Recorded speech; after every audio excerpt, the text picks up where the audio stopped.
നമ്മളൊരു പുതിയൊരു mobile phone വാങ്ങുകയാണെങ്കിൽ അത് തുടക്കത്തിൽ വളരെ സ്മൂത്തായിട്ട് വർക്ക് ചെയ്യും. എന്നാൽ നമ്മൾ കുറച്ച് നാൾ ഉപയോഗിച്ച് കഴിയുമ്പോഴത്തേക്കും ഫോൺ വളരെ സ്ലോ ആകാൻ തുടങ്ങുന്നതായിട്ട് നമുക്ക് കാണാവുന്നതാണ്. പിന്നെ നമ്മൾ ഫോണിൽ ടച്ച് ചെയ്യുമ്പോഴെല്ലാം ആ ടച്ചിനോട് പെട്ടെന്ന് പ്രതികരിക്കാതെ അല്പം ലാഗായിട്ട് അതിനോട് പ്രതികരിക്കുന്നതായിട്ട് നമുക്ക് കാണാൻ സാധിക്കുന്നതാണ്. ഇത്തരം അവസരങ്ങളിൽ പലരും സ്വന്തം ഫോണിൽ ഈ ഒരു പ്രശ്നം പരിഹരിക്കുന്നതിനായിട്ട് ചെയ്യുന്ന ഒരു പ്രധാനപ്പെട്ട ഒരു കാര്യം എന്ന് പറയുന്നത് ഫോണിലുള്ള ക്ലീനർ ഉപയോഗിച്ച് ഫോൺ ക്ലീൻ ചെയ്യുക എന്നുള്ളതാണ്. പക്ഷേ അതുകൊണ്ട് യാതൊരു പ്രയോജനവും ഇല്ല എന്നുള്ളതാണ് സത്യം. നിങ്ങൾക്ക് ഫലപ്രദമായ ഒരു പരിഹാരം ഞാനിവിടെ കാണിച്ചു തരികയാണ് ചെയ്യുന്നത്. അപ്പോൾ ഈ ഒരു വീഡിയോ എന്ന് പറയുന്നത് ചെറിയൊരു വീഡിയോയാണ്. അപ്പോൾ നിങ്ങൾക്ക് ഈ വീഡിയോ ഉപകാരപ്പെടും എന്നുള്ള കാര്യത്തിൽ യാതൊരു സംശയമില്ല. അതുകൊണ്ട് ഈ ഒരു വീഡിയോ സ്കിപ്പ് ചെയ്യാതെ നിങ്ങൾ ഫുള്ളായിട്ട് കാണുക. നിങ്ങൾക്ക് ഉപകാരപ്രദമായാൽ ഈ ചാനൽ ഒന്ന് സബ്സ്ക്രൈബ് ചെയ്യുക, ബെൽ ബട്ടൺ ഒന്ന് ഓണാക്കി ഇടുക. നിങ്ങളുടെ സുഹൃത്തുക്കളെല്ലാവരിലേക്കും ഈ വീഡിയോ ഒന്ന് ഷെയർ ചെയ്തെത്തിക്കുക. അതോടൊപ്പം ഈ വീഡിയോയ്ക്ക് ഒന്ന് ലൈക്കും കൂടെ ചെയ്യാൻ മറക്കാതിരിക്കുക. അപ്പോൾ നമുക്ക് വീഡിയോയിലേക്ക് പോകാം. അപ്പോൾ നമ്മൾ ഇൻട്രൊഡക്ഷൻ വീഡിയോയിൽ പറഞ്ഞതുപോലെ നമ്മുടെ ഫോണിൻ്റെ സ്റ്റോറേജ് നമ്മൾ ക്ലിയർ ചെയ്തെങ്കിൽ മാത്രമേ നമ്മുടെ ഫോണിൻ്റെ പെർഫോമൻസ് വർദ്ധിക്കുകയുള്ളൂ. ഫോണിൽ തന്നെ സ്റ്റോറേജ് ഫുള്ളായിട്ട് കിടന്നു കഴിഞ്ഞാൽ നമ്മുടെ ഫോണിലെ ടച്ച് ഒന്നും ശരിയായ രീതിയിൽ വർക്ക് ചെയ്യില്ല. അപ്പോൾ അതുകൊണ്ട് നമ്മുടെ ഫോണിൻ്റെ സ്റ്റോറേജ് ആദ്യമേ ക്ലീൻ ചെയ്തെങ്കിൽ മാത്രമേ ഇതിനൊരു പരിഹാരം ഉണ്ടാക്കാൻ സാധിക്കുകയുള്ളൂ. അപ്പോൾ നമുക്ക് അതിന് വേണ്ടിയിട്ട് നമ്മുടെ ഫോണിലുള്ള ഇൻബിൽട്ടായിട്ട് വന്നിരിക്കുന്ന ഒരു ഫയൽ മാനേജർ ഉണ്ട്. അത് ഗൂഗിളിൻ്റെ തന്നെ ഒരു ഫയൽ മാനേജറാണ്. ഈ ഫയൽ മാനേജർ നമ്മൾ ആദ്യം ഓപ്പൺ ചെയ്യേണ്ടതാണ്. ഫയൽസ് എന്ന് പേരുള്ള ഈ ഒരു ഫയൽ മാനേജറാണ് ഗൂഗിളിൻ്റെ ഫയൽ മാനേജർ. ഇപ്പോൾ പുതുതായിട്ട് ഇറങ്ങുന്ന എല്ലാ ഫോണുകളിലും ഗൂഗിളിൻ്റെ ഈ ഒരു ഫയൽസ് എന്നുള്ള ഈ ഒരു ഫയൽ മാനേജർ ഡിഫോൾട്ടായിട്ട് തന്നെ വരുന്നുണ്ട്. അപ്പോൾ നമ്മുടെ ഫോണിൻ്റെ സ്റ്റോറേജ് ക്ലീൻ ചെയ്യുന്നതിന് വേണ്ടിയിട്ട് നമ്മൾ വേറെ ആപ്പുകളൊന്നും നമുക്ക് ഇൻസ്റ്റാൾ ചെയ്യേണ്ട യാതൊരു കാര്യവുമില്ല. ഗൂഗിളിൻ്റെ തന്നെ ഈ ഒരു ഫയൽ മാനേജർ ഉപയോഗിച്ച് നമുക്ക് നമ്മുടെ ഫോണിൻ്റെ സ്റ്റോറേജ് ക്ലീൻ ചെയ്യാവുന്നതാണ്.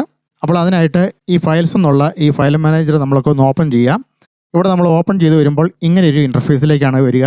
ഈ ഒരു ഇൻ്റർഫേസിൽ ധാരാളം ഓപ്ഷനുകൾ കൊടുത്തിരിക്കുന്നതായിട്ട് നമുക്ക് കാണാവുന്നതാണ്. താഴോട്ട് ഒരുപാട് ഓപ്ഷനുകൾ കൊടുത്തിട്ടുണ്ട്.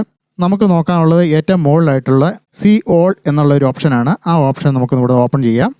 അപ്പോൾ നമ്മൾ ഇങ്ങനെ ഒരു ഇൻ്റർഫേസിലേക്ക് നമ്മൾ ഇവിടെ വരുന്നതാണ്. ഇവിടെ നമുക്ക് ധാരാളം സെക്ഷനുകൾ കൊടുത്തിരിക്കുന്നതായിട്ട് നമുക്കിവിടെ കാണാവുന്നതാണ്. ഏറ്റവും മുകളിലായിട്ട് ഓരോരോ സെക്ഷനും നമുക്ക് മാറി മാറി നമുക്ക് ഇന്ന് ചെക്ക് ചെയ്ത് നോക്കാവുന്നതാണ്. ഓരോ സെക്ഷനും സെലക്ട് ചെയ്യുമ്പോൾ അതുമായിട്ട് ബന്ധപ്പെട്ടുള്ള ധാരാളം ഫയലുകൾ കാറ്റഗറി തിരിച്ച് താഴേക്ക് വരുന്നതായിട്ട് നമുക്ക് കാണാവുന്നതാണ്. ഈ കൂട്ടത്തിലാണ് നമുക്ക് നമ്മുടെ ഫോണിലേക്ക് ആവശ്യമില്ലാത്ത ചില ടെമ്പ് ഫയലുകളും വരുന്നതായിട്ട് നമുക്ക് കാണാൻ സാധിക്കുന്നതാണ്. ഈ ഫയലുകളൊക്കെയാണ് നമ്മുടെ ഫോണിൻ്റെ പെർഫോമൻസിനെ ബാധിക്കുകയും ഫോണിലെ ടച്ച് റെസ്പോൺസ് ഇല്ലാതാക്കുകയും ഒക്കെ ചെയ്യുന്നത് ഈ ഒരു സെക്ഷനിൽ വന്ന് കിടക്കുന്ന ടെമ്പ് ഫയലുകളാണ്. ഈ ഫയലുകളെയാണ് നമുക്ക് റിമൂവ് ചെയ്ത് കളയേണ്ടത്. അങ്ങനെ നമ്മുടെ ഫോണിൻ്റെ മെമ്മറി ക്ലീൻ ചെയ്യാവുന്നതാണ്. ഈ ഒരു കൂട്ടത്തിൽ വന്ന് കിടക്കുന്ന ലിങ്ക് എന്നുള്ളൊരു കാറ്റഗറി ഉണ്ട്. ആ കാറ്റഗറിയിൽ വന്ന് കിടക്കുന്ന ഫയലുകളെല്ലാം നമ്മുടെ വാട്സാപ്പിൽ വന്ന് നമ്മൾ ഷെയർ ചെയ്തിട്ടുള്ള മറ്റുള്ളവർ ഷെയർ ചെയ്തിട്ടുള്ള എല്ലാ ലിങ്കുമായിട്ട് ബന്ധപ്പെട്ടുള്ള ഫയലുകളാണ് വന്ന് കിടക്കുന്നത്. ആ ഫയലുകളെ നമുക്കിതുപോലെ കാണാവുന്നതാണ്. ഫോണിൻ്റെ യാതൊരു ഉപകാരവുമില്ലാത്ത ഇത്തരം ഫയലുകൾ നമുക്ക് എല്ലാം ഒരേപോലെ തന്നെ നമുക്ക് ഡിലീറ്റ് ചെയ്ത് കളയേണ്ടതാണ്. അപ്പോൾ നമ്മുടെ ഫോണിൻ്റെ പെർഫോമൻസ് വർദ്ധിക്കുന്നതാണ്. ഈ കൂട്ടത്തിൽ ഒരു ഫയൽ നമ്മൾ സെലക്ട് ചെയ്യുക. സെലക്ട് ചെയ്തതിന് ശേഷം ഏറ്റവും മുകളിൽ കാണുന്ന 3 ഡോട്ട് പ്രസ് ചെയ്യുക. അപ്പോൾ നമുക്ക് സൈഡിലായിട്ട് ഒരു മെനു ബാർ വരുന്നതാണ്. അതിൽ ഏറ്റവും താഴ്ഭാഗത്തായിട്ട് ഫയൽ ഇൻഫോ എന്നുള്ളൊരു ഓപ്ഷൻ നമുക്ക് കാണാവുന്നതാണ്. ആ ഒരു ഓപ്ഷൻ ക്ലിക്ക് ചെയ്യുക.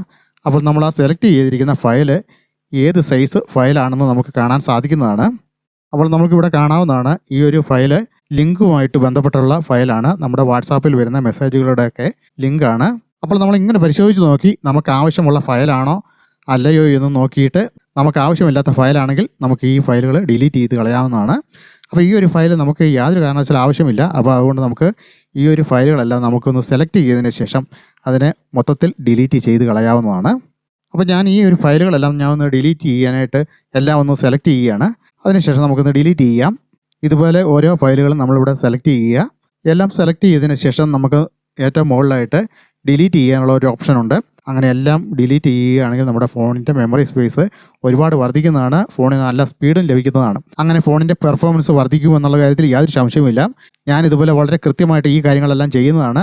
അങ്ങനെ എൻ്റെ ഫോൺ നല്ല ഫ്രഷ് ആയിട്ടാണ് ഇരിക്കുന്നത്. ഇവിടെ നമ്മൾ ഏറ്റവും മുകളിലായിട്ട് ഡിലീറ്റ് ഓപ്ഷൻ ക്ലിക്ക് ചെയ്യുന്നതോടുകൂടി താഴെ ഒരു പോപ്പപ്പ് വിൻഡോ വരുന്നതാണ്. ഇവിടെ ഇപ്പോൾ ഞാനൊരു 15 ഫയൽസാണ് ഞാനിവിടെ സെലക്ട് ചെയ്തിരിക്കുന്നത്. അതിനുശേഷം താഴെയുള്ള ഓപ്ഷൻ ക്ലിക്ക് ചെയ്യുന്നതോടുകൂടി അത് താൽക്കാലികമായിട്ട് ഒരു ബോക്സിലേക്ക് ഡിലീറ്റ് ആയിട്ട് പോകുന്നതാണ്. അവിടെ ചെന്നിട്ട് നമുക്ക് അവിടെ നിന്ന് ക്ലീൻ ചെയ്യേണ്ടതാണ്. അതുപോലെ തന്നെ മറ്റൊരു ഫയലാണ് ടെമ്പ് ഫയലുകൾ. അതും നമുക്ക് ഇതുപോലെ തന്നെ നമുക്ക് ഇവിടെ മുകളിലത്തെ ഓരോ കാറ്റഗറി അനുസരിച്ച് നമ്മൾ ചെക്ക് ചെയ്ത് കഴിഞ്ഞാൽ നമുക്ക് ലഭിക്കുന്നതാണ്. അങ്ങനെയുള്ള ടെമ്പ് ഫയലുകൾ നമ്മൾക്ക് ഇതുപോലെ ചെക്ക് ചെയ്തതിന് ശേഷം നമുക്കത് ആ ഫയലുകളെല്ലാം നമുക്ക് ഡിലീറ്റ് ചെയ്ത് കളയേണ്ടതാണ്. അപ്പോൾ നമ്മളൊരു ട്രഷ് എന്നുള്ള ഒരു ഫോൾഡറിലേക്ക് ഈ ഒരു ഫയലുകളെല്ലാം പോകുന്നതാണ്. ആ ഫയലുകൾ അവിടെ നിന്ന് ചെന്ന് നമ്മൾ ഡിലീറ്റ് ചെയ്ത് കളയേണ്ടതാണ്. ഇപ്പോൾ ഈ കാണുന്ന സ്ക്രീനിൽ കാണുന്ന ഈ ഒരു ഫയലുകളെല്ലാം ടെമ്പ് ഫയലുകളാണ്. നമുക്കത് ഓരോന്നും ചെക്ക് ചെയ്ത് നോക്കിയതിന് ശേഷം നമുക്കത് ഉറപ്പ് വരുത്തിയതിന് ശേഷം നമുക്കത് ഡിലീറ്റ് ചെയ്ത് കളയാവുന്നതാണ്. ഇത്തരം ഫയലുകളാണ് നമ്മുടെ ഫോണിൻ്റെ പെർഫോമൻസിനെ വളരെയധികം ബാധിച്ച് ടച്ച് റെസ്പോൺസ് ഇല്ലാതാക്കി മാറ്റുന്നത്. അപ്പോൾ നമ്മളിവിടെ ഡിലീറ്റ് ചെയ്യുന്ന എല്ലാ ഫയലുകളും നേരെ ട്രഷറിലേക്ക് പോകുന്നതാണ്. ആ ട്രഷറിൽ ചെന്ന് നമുക്ക് അവിടെ ക്ലീൻ ചെയ്യേണ്ടതാണ്. അതെങ്ങനെയാണെന്ന് നമുക്ക് നോക്കാം. എല്ലാ ഫയലുകളും ഡിലീറ്റ് ചെയ്യാൻ നിന്നാൽ ഈ വീഡിയോയുടെ ലെങ്ത് കൂടും എന്നുള്ളതുകൊണ്ട് ഞാൻ എല്ലാ ഫയലുകളും ഡിലീറ്റ് ചെയ്യുന്നില്ല. അപ്പോൾ നമുക്ക് ട്രഷറിലേക്ക് പോകാം. ഇവിടെ ഫയൽ മാനേജർ ആദ്യം തൊട്ട് ഓപ്പൺ ചെയ്യുക. അപ്പോൾ ഏറ്റവും മുകളിലായിട്ട് 3 ലൈൻസ് കാണാവുന്നതാണ്. ആ ഒരു ഓപ്ഷൻ നമുക്ക് ക്ലിക്ക് ചെയ്യുക. അപ്പോൾ നമ്മൾ ട്രഷർ എന്നുള്ള ഒരു ഓപ്ഷൻ നമുക്ക് കാണാവുന്നതാണ്. ഇവിടെ ആദ്യത്തെ ഓപ്ഷൻ എന്ന് പറയുന്നത് ക്ലീൻ എന്നുള്ളൊരു ഓപ്ഷനാണ്.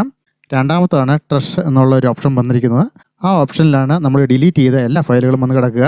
അവിടെ നിന്നും കൂടെ ഡിലീറ്റ് ചെയ്തെങ്കിൽ മാത്രമേ നമ്മുടെ ഫോണിൻ്റെ മെമ്മറിയിൽ നിന്ന് അത് പൂർണ്ണമായിട്ടും മാറുകയുള്ളൂ.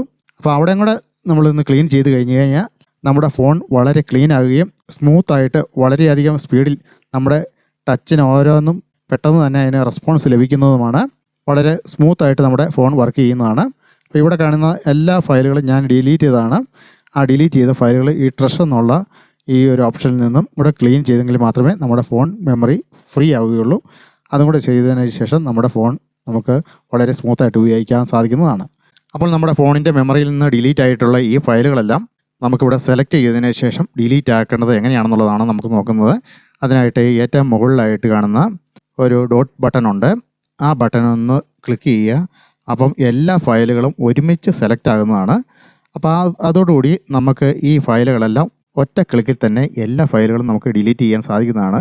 അതിനു മുമ്പായിട്ട് ഈ ഫയലുകളെല്ലാം നമ്മൾ ഡിലീറ്റ് ചെയ്ത ഫയലുകളാണോ എന്ന് നമ്മൾ പരിശോധിക്കുക. നമുക്ക് വേണ്ടപ്പെട്ട ഫയലുകളാണെങ്കിൽ ആ ഫയലുകൾ നമുക്ക് ഒന്നുകൂടെ നമ്മുടെ ഫോണിൻ്റെ മെമ്മറിയിലേക്ക് തിരിച്ചു കൊണ്ടുപോകാൻ സാധിക്കുന്നതാണ്.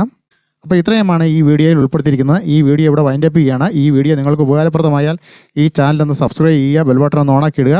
നിങ്ങളുടെ സുഹൃത്തുക്കൾ എല്ലാവരിലേക്കും ഈ വീഡിയോ ഒന്ന് ഷെയർ ചെയ്ത് എത്തിക്കുക. അതോടൊപ്പം ഈ വീഡിയോയ്ക്ക് ഒന്ന് ലൈക്കും കൂടെ ചെയ്യാൻ മറക്കാതിരിക്കുക. അപ്പോൾ നമുക്ക് അടുത്ത വീഡിയോയുമായി വരാം. അതുവരെ എല്ലാവർക്കും നന്ദി, നമസ്കാരം, താങ്ക് യു.